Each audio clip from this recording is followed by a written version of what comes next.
Welcome to the Get Your Life Together Girl podcast. I'm your host, Danielle Van, a cognitive behavioral therapist, life coach, meditation teacher, and author.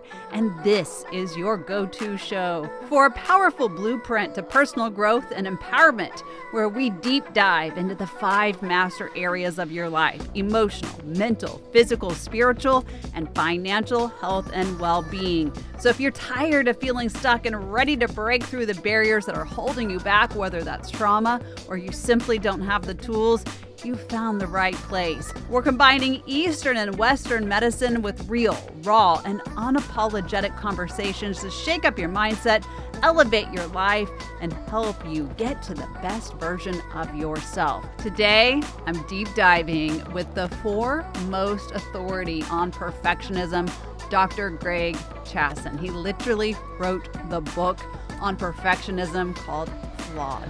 You may have seen his work on MSNBC, BBC News, CNN, iHeartRadio, Sirius Radio, and Psychology Today. His work has literally changed lives when it comes to perfectionism, and we're going to break it all down because this can really stop us in our tracks, hold us back from taking risk, and make every accomplishment feel less than enough. We're talking about how it shows up in our lives and, most importantly, how to break from its grasp. So whether you're a chronic overthinker or just someone who struggles to feel good enough, this is the conversation for you. So get comfy, grab your pen. The Get Your Life Together Girl podcast starts right now. Over the path of the last year, and certainly moving into 2025, we've been talking about what I call the 5 masters, 5 master areas of our lives: mental, emotional, physical, spiritual, and financial. One big piece that I see come into my office so often is women and men struggling with something that I call myself a reformed one of, which is perfectionism. And I literally have the man who wrote the book on perfectionism with me today, Greg. Greg, please introduce yourself and tell us, who you are and what you do, and how you came to really become the expert in perfectionism. Yeah, thank you so much for having me. And I'd be delighted to give you a little bit of context about my journey, which is both personal and professional. Mm. The professional journey really started about a year and a half ago when my trainees here at the University of Chicago, where I'm an associate professor and I run the behavioral services for the OCD and related disorders program, Mm. uh, told me that my approach to perfectionism, which I've been developing for, 15 years or so, really needed to be written down and really Mm. needed to be given to others beyond the clinic, beyond the therapy Right. couch, because it really had applications for men and women everywhere. And I decided to pick a niche and pick an area of organizations and people who struggle at work with perfectionism, which is a major area where it gets in the way. And that's where my journey has been for the last year or so, has really been pushing out this message that Mm. perfectionism is not your friend, and that it Right. really is an absolute barrier to success, and you can work on it without sacrificing quality or wellness. Mm. And so the personal side of things really developed over a much longer journey, Yeah. in which I would say, over the years, I was always fighting for wanting people's approval, and beyond just the Freudian parents, but also just social life and wanting people to like me and not wanting people to not like me, which Right. unfortunately is probably an illusion that you can't have everyone like you. So Right. I think around the early adulthood, I started to realize that you can't get through life without falling on your face a few times and realizing that those are actually growth and learning opportunities. But how can you have a sharp and motivating framework for moving forward if you're constantly falling on your face and doing so Yeah. on purpose? Doing so on purpose. Ugh, to the core. That just went right through me, Yeah, right? to the core.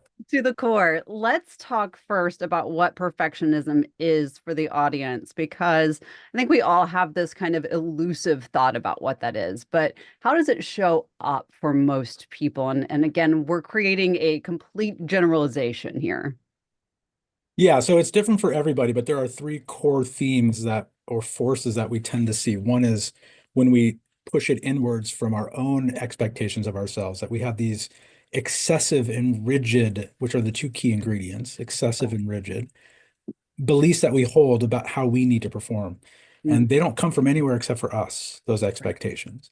Then there's a force in which we project those onto other people. We call that other-oriented perfectionism. And this is particularly toxic for the people around you and Mm, can get you into a lot of trouble.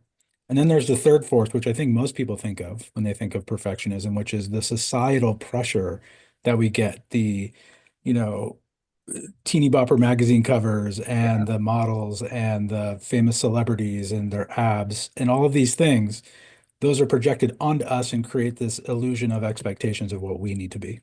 Mm. What happens? I know the answer to this, but from your perspective, what happens when we kind of create the circle of all three? What kind of life force are we seeing out there, and what kind of destruction do we see in our lives?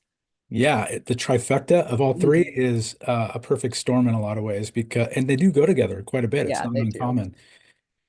Yeah, you see people who are pursuing these really excessive goals and they're doing so in a rigid way so that they're having a really hard time seeing that Mhm. they're hitting their head against the wall constantly. And they're trying to meet goals that are more like principles or these Mhm. abstract things that are just not attainable. And anytime they miss, even by a little bit, they see it as a failure, this all or none approach to the world. And Mhm. it's emotionally devastating for them. It's extremely demoralizing. And then if it's projected onto other people, it creates this sanctimonious, Mhm. judgy uh, air about you, and people don't tend to stick around for that. And it also then gets fed back into societal expectations. So you're kind of also getting into this cycle where you're then feeding the beast, even so it's sort of this reciprocity where you're getting fed and then you're feeding the beast. And this is why you might see data from Tom Curran that perfectionism seems to be increasing across the generations. Yeah, that's what I was just about to say is I think that I'm seeing it more and more come into my office for sure. One thing that I thought we would maybe touch on and get your thoughts on is the fact that many people think of perfectionism as more of a blanket, right? It has to be in every single thing that we do, but I don't find that to be true. I think we can be, very targeted in our perfectionism. What's your thoughts on that? Yeah, I think that you definitely see both. You see people who Right. have this generalized perfectionism where they have that mentality with everything, which I think has got to be exhausting, Yeah. right? And then you have people who tend to be a little bit more specific in how they experience perfectionism. Maybe it's just in work settings where they're presenting or pitching to venture Mhm. capitalists, or maybe it's a mom who's trying to be the most perfect parent, or maybe it's uh, a husband who's trying to be the most perfect husband, or a soccer coach who's trying to be the best soccer coach. And so, really, you can kind of get both mentalities or both approaches. I tend to see more generalized in my Mhm. world, and I think Right. that's where you see a lot of the destruction. But it can be, I've seen some of the hardest, most devastating cases of perfectionism that are focused on just one area. Right. They're so deep Yeah. down the hole that it's hard to get them out. Whereas the generalized people can be just as difficult, but maybe in a more shallow way across the different holes that you have to Mhm. sort of work across multiple contexts. It's very much a case by case situation. It is. Let's kind of take a step back and talk about how this really begins to the point where we're able to like slap the label on it and say, this is what we have to work on. Can you walk us through? I mean, obviously, we know trauma and none of us escape life without some form of trauma, Mhm. but where do you see a lot of the things, kind of stack up to the point where we can slap that label? Yeah, I see a lot of this stuff beginning pretty early, and you see signs of Mhm. it. And I don't think there's any single cause. I think Right. it's multiple things that go into creating a perfectionist. But I tend to see it early on, people who, little kids who might be making mistakes and getting frustrated and wanting to get things Mhm. perfect. Sometimes those approaches are strongly reinforced by the people around them. I think Right. we see the pressures from schools of Ugh, perfectionism and yeah. almost to the point where it undermines the whole point of schools, which is learning. And I see most cases reach a boiling point around middle school Mm-hmm. Mm-hmm. because when you're a young kid before middle school, you can blitzkrieg everything and Sure. anything all the time, and you can put in 120% and get away with it. You don't have a lot Right. of responsibilities as a fifth grader. Right. And so you can do that. You can spend 8 hours on an assignment. You can do that. But once you get to middle school, the responsibilities start to become more and more stacked up, and you just Mm-hmm. can't sustain that approach. And some kids can push through that, and then around high school they falter. I've Right. seen people even get through to college and start to falter, but at some Right. point it topples. You just can't use 110% on everything. Right. Let's talk about that because the majority of us think that we can put that much effort into everything. And then we don't realize why we're so mentally and emotionally exhausted. We don't realize why one thing is working in our life, but 90 other percent of our life is really kind of falling apart. Mhm. Kind of walk us through that, maybe an identification of how we start realizing maybe our focus is off here. I do think the focus is off. Yeah. And it's in large part because we have this mentality that we can have it all, which Hmm. I think is in theory and spirit is a lovely idea. But Right. when it comes to practical, like into reality, for those folks who have aspirations of raising kids or having a career or becoming the best at a hobby or whatever it is, you can't, there's only so much resource that you have. Right. And when people try to have it all, they're doing either a little bit for everything and it's not really Right. doing enough for any one thing, or they're neglecting things. And so Hmm. I often tell people the strategy that works best is to identify what your values are and what's important to you. Hmm. Sometimes that means other people's values because you might find your relationship valuable, but Right. ultimately you want to make sure that you're making those choices about what you pursue and what you prioritize based on those values. Mm. That will, in a sense, give you a compass for what needs your effort and what you can sideline and what you don't need to put effort Mm. into. Right. I love that sideline. It made me think of I had a lady come in and she was talking about the perfectionism in her life and how, she other people were telling her that she was a perfectionist, but she didn't think so. And I said, "Well, okay, do me a favor, grab a piece of paper, and I want you to write out your to-do list for today." And Mhm. it's front and back. And I said, "What's the likelihood of you getting all of these things done?" And she's like, "Oh, 100%." I said, "From what hour to what hour are we doing this?" Right. So for me, it's a really good target, right? Like if that list is so accumulative that there's no possible way. I'm like, maybe our focus is a little off here and we do need a sideline. Thoughts on that kind of like easy example of, being able to identify where we are? That's a great example. And then the question I will immediately ask them is, you might be able to get that all done, but Mm. what's the opportunity cost? What is Yeah. the social capital you just burned with the people around you because you weren't Right. around? Or Yeah. what's the cost to your sleep and health if you're missing sleep? That's Hmm. usually the first thing to go. Right. And then what Yeah. happens to your mood? And then you're starting to snap at the people around you because you're irritable. And then Right. again, what's the cost to your relationships? Often it then comes back in domino effects on your social capital and the people that you love Mhm. around you. I love that idea, that thought of what is the cost. It's something that I've asked a lot of people, right? So let's talk about if we identify as a perfectionist. I know for me, it was something that I most certainly saw in my own life and realized it was at a cost. What cost was it? It was my health, right? And generally, that's where it starts. And then we start seeing everything else fall apart. If we begin to identify that, how can we begin to reverse engineer? Yeah, great question. It's not easy. I think that self-identification is a first step. So if you've already done that, good job. That's probably Right. 20 to 20% of the way there. It's a nice work. Right. At that point, I think attacking the overall picture in a couple of ways. One is to recognize that not all perfectionism is bad. And so I want to make that clear that I don't want to vilify the people with perfectionism. I mean, that would be myself too. So Right. as easy it is to vilify myself, I would like to take a step back from that.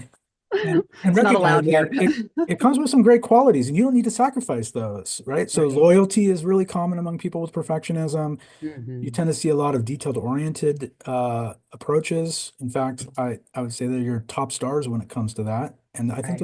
I think that mentality and approach is needed on teams. Hmm. You know, you tend to see people who are extremely conscientious. That's the number one trait that we see in perfectionism, other Yeah. than maybe neuroticism.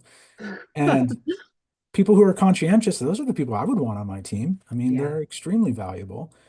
Honesty is really common. You get people who get very rigid about rules and Hmm. being a good person and morality, and sometimes that has negative effects, but often the good Right. effect of that is that they tend to be fairly upstanding citizens and Hmm. honest.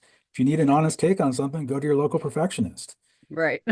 And so there are obviously the hardest working people on your team. They've been doubling down on everything since they were 10 years old. Right. That might not be particularly efficient, but they're going to do probably a great job if they get it done. That's the problem.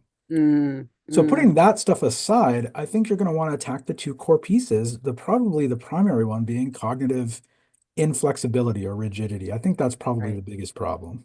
Let's talk about that rigidity and how it absolutely puts the roadblock in everything that we do. It is the biggest problem in perfectionism, but as you said, Hmm. even beyond that, I think in general humans have a hard time pivoting. And Yeah. those that pivot the best probably are the most adaptive in terms of Hmm. functioning. But people with perfectionism really struggle. They get stuck on a strategy or they get stuck in a mindset and they just cannot wiggle their way out of it.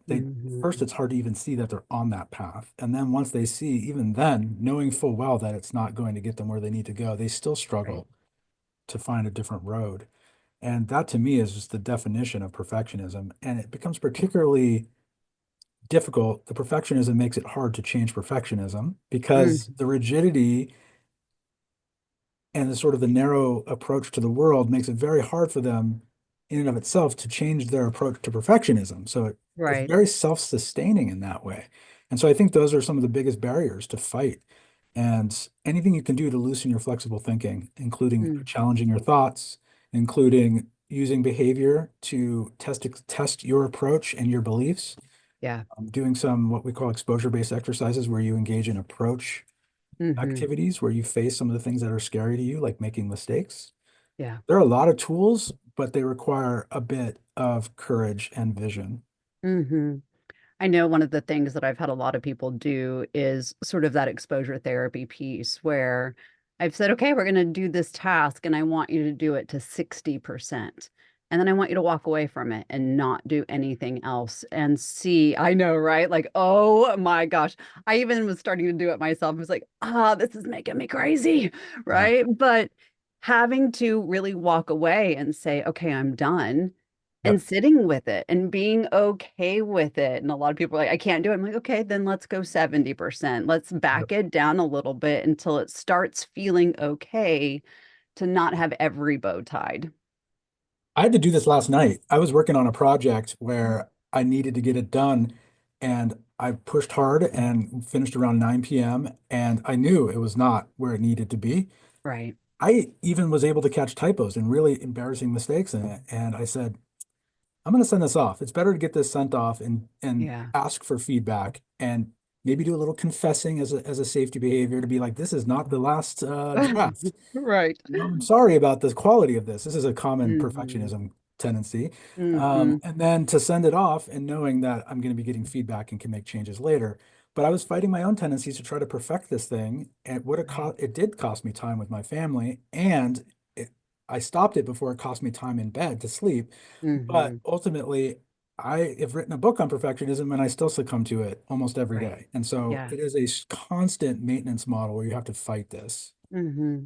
I don't know anyone, and please correct me if I'm wrong here. I don't know anyone that doesn't have a little bit of this tendency to begin with. Is that fair? Well, we all fall somewhere on there. So Right. you're right. It's a dimension, and some people are pretty high and some people are pretty low. But even the people that are pretty low, it's not like they've never experienced anything like this before. If something Hmm. is valuable to you and important, you've spent some time getting paralyzed over doing it well. And if Right. you haven't, I'm not sure that's healthy. That's almost like you're in Right. a numb complacency state too much, Right. which I would be also equally worried about. Exactly. Let's talk about some of the things that you feel are most effective when we're talking about creating a new behavior, a new pathway in letting go of some of these things. Like you said, even though I had to kind of send this off, my project, and it wasn't exactly where I wanted it to be, I knew I had to step forward and do it anyway. How did you get there? Painstakingly. Part of it is to recognize the cost, as we were talking about earlier. What's Yeah. the social capital cost? What's the health cost? And at what point does it reach this tipping point where it's no longer worth the cost? And I think people with Hmm. perfectionism have a hard time flexing that in the moment, realizing they're thinking, I'm so close, I've already invested all this time, I might as well Yep. keep going, sort of this sunk cost problem.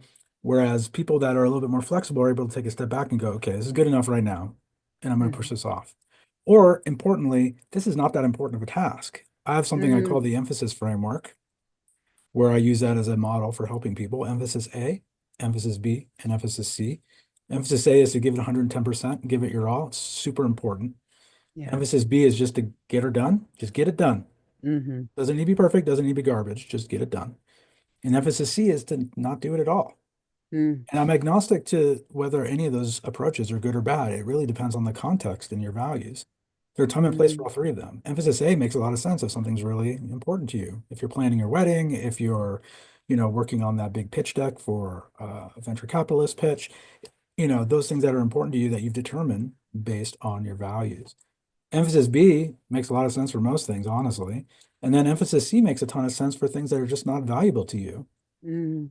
I always make the joke that I never answer those customer service satisfaction surveys at the end of the call with Verizon. Sorry, Verizon, Right. right? But they're not a sponsor, right? That'd be really No, no, no, we're good. okay. And so I never answer those survey questions, and it's because I've chosen strategically not to answer those Mm. because it's not important to me. Now, the problem with perfectionism is that everyone is trying to emphasize everything all the time. Yeah. But what happens is that that's not possible. And so things get pushed off into emphasis C Hmm. because of perfectionism, not strategically based on your values, but because of your perfectionism. Hmm. And that is, I think, a really core pattern to perfectionism that gets people into a lot of trouble. All those safety behaviors, the things like avoidance, and all those rituals and things that I alluded to earlier, like excessive confessing or Right. checking and fixing. How many times have you checked that email? How many times have you read it? Right. Right? Did you go back and read it even after you sent it? What's that going to do?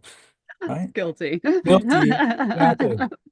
And you're starting to do all these rituals, and ultimately it's this semblance of control that you probably don't really have. All right. So you said the word. So let's go there, right? Okay. It is about control. And I always tell everyone, look, if we don't have any true safety, we're seeking control. If we're trying to put things in order and kind of put all the ducks in line, we're trying to get to safety through control. Break it down for us. I think it's all about control. Yeah. When I go talk to organizations or I speak with people or talk to clients, patients, it really is all about control. In a Hmm. sense, people have this illusion of control in Yeah. perfectionism. In fact, I think Yeah. that's the case for anxiety in general. People perceive that they have more control than they really have, Yeah. trying to make sense of the unpredictability and have some illusion that they have control over it. Whereas Yeah. I think depression is the opposite. People get into that state, they actually have more control than they really think they do, and they sort of Exactly. don't exercise it when they could. Hmm. The seesaw effect, where you have to calibrate that balance, and that's the meaning of life. I've just figured it out, right? Um, Perfect. well, at least human experience in the modern age is to find that Right. balance, and it's very difficult. And ultimately, this control and perfectionism, or this illusion of control, really is part of the problem. The bottom line is that you don't have that level of control, and if you even did have any control, probably the best use of it is to give it up. Right. Mm, the hardest thing that anyone could possibly do. I mean, not really the hardest thing, but mentally and emotionally, we feel like that is the hardest thing we will ever experience is to make room for not having control. Absolutely. One of the hardest Yeah. things that you could do is to give up that control because it's such a safety blanket, even if it's Mhm. fake. Right. Yeah. I often will ask people to, kind of put things into perspective. what is in your control, what's outside of your control. We've all seen that model, right? You do the big circle, the inner work, all of it. Many people will find that that inner control mechanism has many more things listed than the outer, and yet we still try to control the outside. Thoughts on that? Not only do we try to control the outside, which is really hard to control, including other people, by the way, we can't Mm, control other people. We can influence right. them, cannot control them, and that includes Hmm. children, Right. which a lot of parents have a hard time believing or practicing. I agree. As a mom of three myself, I agree with you completely. You have some physical control of a toddler, but Right. even then, you can't really control their behavior and how they act. Right. So when people look at you like, can you shut up your child who's screaming in the restaurant? You're like, have you ever had children before? Right. But beyond that, even internal experiences cannot always be controlled. And this is something I talk to people about, and I think it blows their mind is that sometimes there are parts of your experience that you don't have control over, and that includes Mhm. your intrusive thoughts and it includes Yeah. emotional states that people think that they have total control over these things. And Yeah. there are very few things that you can actually control, and that basically your reactions to those things are it, right? Your behaviors you can essentially Hmm. control unless it's an involuntary tick of some sort or a sneeze, Right. right? But your reactions, including your cognitive reactions, your thinking reactions, and your behavioral reactions, that's all you got, Yeah. right? But if you have thoughts popping in your head, those automatic thoughts, those intrusions that we all get, Hmm. 95% of people report having those, according to work by David Wells. I think the Right. other 5% are probably lying or clueless, honestly. But Yeah. we all have them. What if I don't wake up and my alarm wasn't set? What if I steer onto oncoming traffic? What if my baby suffocates in the crib? These are all things Hmm. that we Hmm. experience. Some people try to control those thoughts and not have them, and they push them out. That doesn't work. Right. Research shows it makes everything worse. Thought suppression. In fact, a lot of people in the therapy world try to help people practice thought suppression, and it might work for some people, but in general, it's a pretty unhealthy Yep. approach because it It is. teaches this lesson that you can control your automatic thoughts and Hmm. intrusions. And that I think is a recipe for disaster. And it's this idea that you Agreed. have only so much control, and including the things that pop in your head. Once it's there, nothing you can do about it. Hmm. The reaction, Hmm. however, that's where the control is. Right. I will often tell people, like, play it through, right? Like, play it through because if you want it to go, give it an ending, right? That's the way our brain works. We need to have the story play out. And to just say, oh, well, act like it's not there. It doesn't work. It never has worked. It's not going to work. Suppressing a thought, suppressing an emotion, it has to go somewhere. It's just going to keep coming up. Yeah. I Yeah. often do an exercise to that effect where, oh, you were in the news, so you're going to be one of the few people that actually knows this. Okay. But you know what a chiron is, right? I do. Right. Nobody ever knows what that word is. So I'm Right. delighted that you actually know what that word is because I I learned it. do. I'm like, that is a word I will never need to know. But Right. a chiron, for those that are in the news or media, is that ticker at the bottom of the screen, the scrolling Right. headlines and news. And I'm not 100% sure because I'm not in the industry, but I've seen a lot fewer of those over the years because they divide attention and they take people's attention away from Exactly. the main anchor. So if you're watching Anderson Cooper and there's a Chiron at the bottom scrolling in really interesting headlines, you're not watching Anderson Cooper, right? Right. Right. Or if you're watching Anderson Cooper, you're not reading the headlines, and humans suck Hmm. at divided attention. Right. So I think the news channels finally got wise to this and Yeah. realized that people can't do two things at once. But I use it as a really cool analogy for thinking about accepting your thoughts and emotions that you can't control. Because Hmm. it's like watching Anderson Cooper with a scrolling headline at the bottom, and you can't do anything about the scroll. Right. You get to choose whether you attend to it and read it and comprehend it, but you can't do anything about noticing it out of the bottom of Hmm. your eyes. You get to decide which one you want to focus on. Right. So if That's a you think great about your example. intrusions and all those nasty things that are driving you to distress as the Chiron at the bottom of the screen, without trying to push it away, without trying to cover it up, just allowing it to scroll, and instead focus your attention on handsome Anderson Cooper, You're that's the good. model. Yeah. I love that idea. It makes me think of the perfectionist, though, sitting there on the couch trying to do both and becoming very frazzled in doing both. I love that analogy. Not only that, your brain just can't do it, folks. I No, mean, it not at can, all. but we're not absorbing. That's the illusion of control, right? That Yeah, you have the absolutely. ability to do it all. No, Hmm. there's a cost. What's the cost? Well, you're not doing either, to be honest with Right. you. There's something I want to go back to for just a moment because it's something that I know you see, it's something I see when people come in, we've self-diagnosed or people around us have diagnosed us as perfectionists, and we start talking about values, right? And that 110% thing. Most people will say, I don't know what my values are. Mm. Something you see as well. Yeah, all Yeah. the time. It is a tough question, and it makes me Yeah. sad, you know, that we live in this society and this time where we don't know what we value, and we're, Hmm. in a sense, just kind of automatons walking through the world trying to figure that out. Mm. Because I don't know, are we trying to value what other people are telling us we should value? Right. Right. And I think it's a really good place to start in therapy is, or in any work that you do in organizations and team building and parent and family building, whatever it is. Hmm. What is it that we value? And sometimes you got to work backwards, Yeah. right?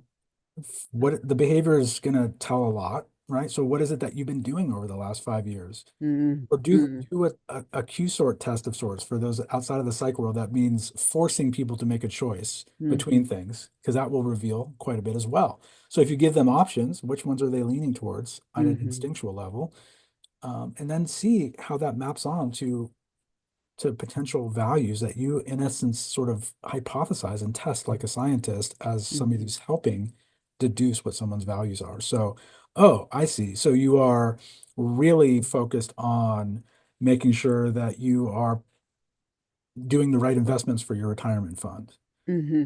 And you are ensuring, and you're spending a lot of time worrying and strategizing about making sure that your house is being up, is getting all the upkeep that it needs, Right. and you are trying to make sure that your kids are getting the best education possible and that they are pursuing their passions. Okay, so maybe you value security and family. And so Mm-hmm. you hypothesize that, and then you sort of put it out there and say, all right, well, what else could we do to lean into that? Right. If it seems to fit with them and you see their mood increase and their anxiety start to go in the right direction Hmm. and their value and worth and satisfaction and contentment, now we're talking, now that's evidence that we're on the right track. Right. It's so important to understand that. And I love that brought us to that space. What have you been doing? Why have you been doing it? If you can answer why, we can usually look that there's some kind of value belief system attached to it. Yeah, and it's usually pretty easy to spot when Right. someone gives you a pseudo or quote unquote should value, Yes. like I should value going to the gym. And then they Hmm. look at you and you like their face falls flat and they're like, well, I don't really go to the gym. So Right. behavior doesn't match their stated value. And it's Right. not because they should be ashamed of that or it's horrible or pathetic. It's because they probably don't necessarily really value that. And Right. that's not necessarily a good or a bad thing. It just is, Mhm. Right. right? Mm. And they probably are saying that because of social, social impression management, or they have their own idea of what they should or should not value. Maybe society's Hmm. pushing that on them, Yeah. or their loved ones are pushing that on them. So sometimes you even just stop them in their tracks and say, "Do you really value that, or is it something you feel like you should Mm. value?" Right. Or you can say, "Is that something you value, or is that something that, say, your mom and dad value?" Yeah. I talk about kids in therapy with that all the time. They come in and they don't care. Hmm. I'm like, is this Right. what you care about? And they're like, no. No. Yeah. Yeah. So your parents care about this. Right. And then you could tie it back to, okay, so is this something that makes sense to work on? Maybe they value their parents and they value the relationship with their parents, which Hmm. is an okay substitute, but usually I find it's not enough Right. to get them Yeah. engaged to do the thing that Exactly. needs to be done. So it's a bit tricky, but you can do things based on other people's values if you value that relationship. I do stuff Yeah. for my wife all the time that I don't value because I value my relationship with her and I Hmm. value not getting on her bad side. I completely understand. I said to my husband this weekend, "Hey, that sink needs to be fixed," and he's like, "Oh," I'm like, "But it means that I don't have to do it or I have to call somebody," and he's like, "Oh, okay." Right? So that is, yeah, we're doing Yeah. something for someone else. I have a rule, and those who listen to this podcast know, should is a rule or a word that should be out of our vocabulary. So when someone says should to me in office, I'm like, yeah, it's not in alignment for you. If you're Mhm. saying should, you actually don't believe it. It's not working for you. So every time, like you said, you hear it, kind of know that that's the exit in that thing for you. Yeah, I mean, there's a lot of Yeah. famous quotes about should statements. Some of them are Yeah. probably not proper for podcasts, but it's Yeah. There's the don't shit all over yourself, and the Right. Albert Ellis says stop masturbating. And Yeah. there's a reason that these funny, play on words exist is because the should statement is extremely problematic and Yeah. so pervasive. Yeah, agreed. So we know what this looks like. We know how we can begin the thought process to change some of our behaviors. We've even given some ways to kind of move through some of our perfectionist behaviors. How do we human better so that we're a little bit more focused, a little bit, easier on ourselves? I think, again, approaching things that are scary to us to Mm, increase our flexibility, right. um, basing our life on our values, as I was indicating, really focusing on understanding what we can control, including our internal states and our thoughts. Hmm. And then the one thing we haven't talked about that I think is really a nice guiding principle is to think, pun intended, is to focus on principles rather than rules when we're living life. Mm-hmm. Yeah. And I think a common problem in perfectionism is that they get very rule driven. They're very rigid about things, and so rules make perfect sense to them.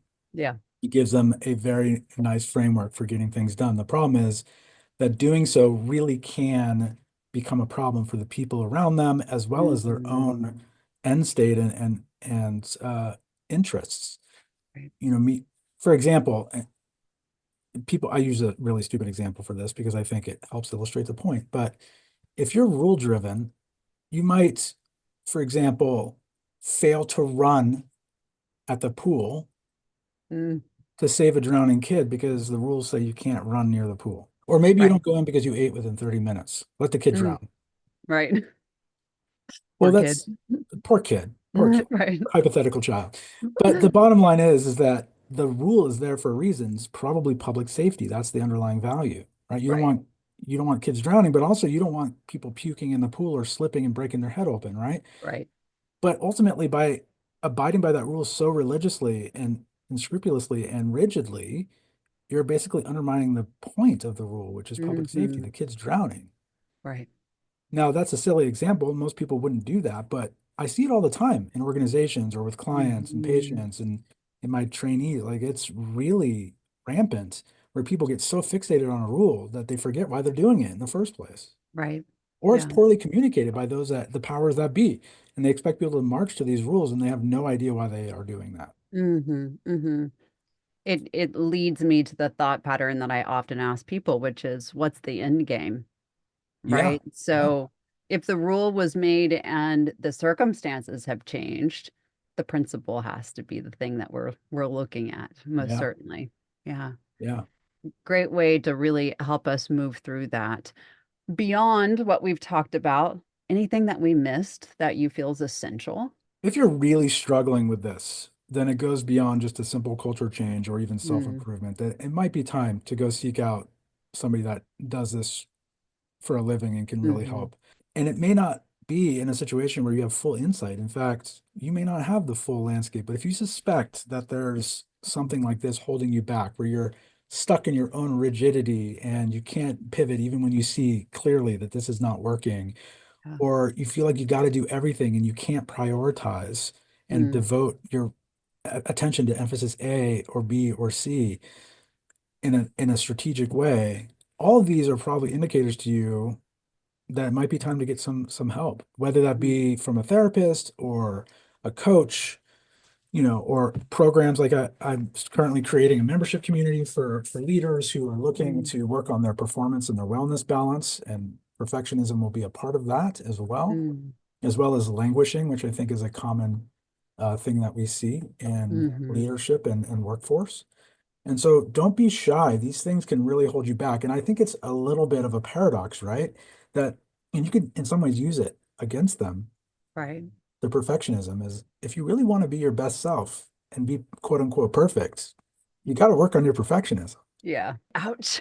All right. Tell us about your book. Tell us how we can connect with you as well for anyone interested in those programs, because I know that there's going to be lots of value there. So tell us first about the book and then how we can sign up for those programs. Yeah, thank you. The book is called Flawed Why Perfectionism is a Challenge for Management.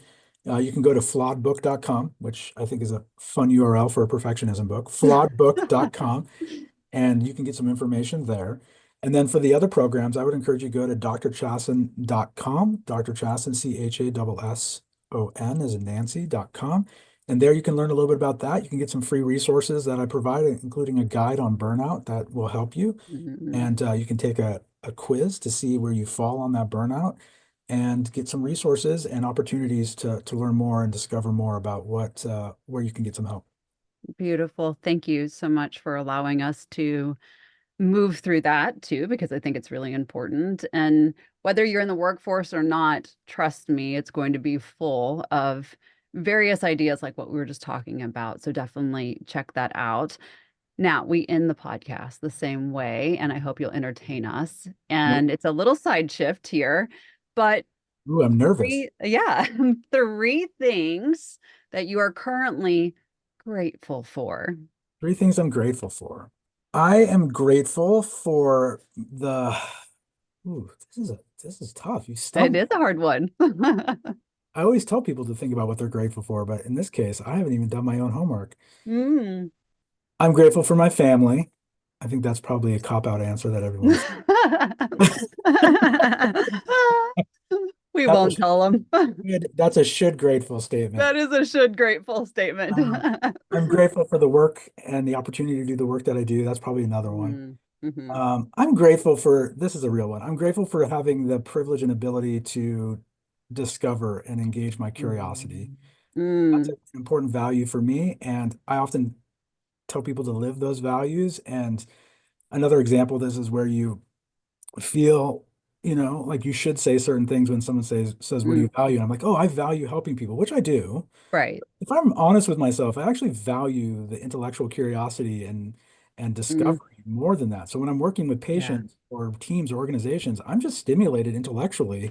The Mhm. helping people is awesome, but it's more of like just gravy? Yeah, exactly. So I would say that is something I'm grateful for, family, the work that I do.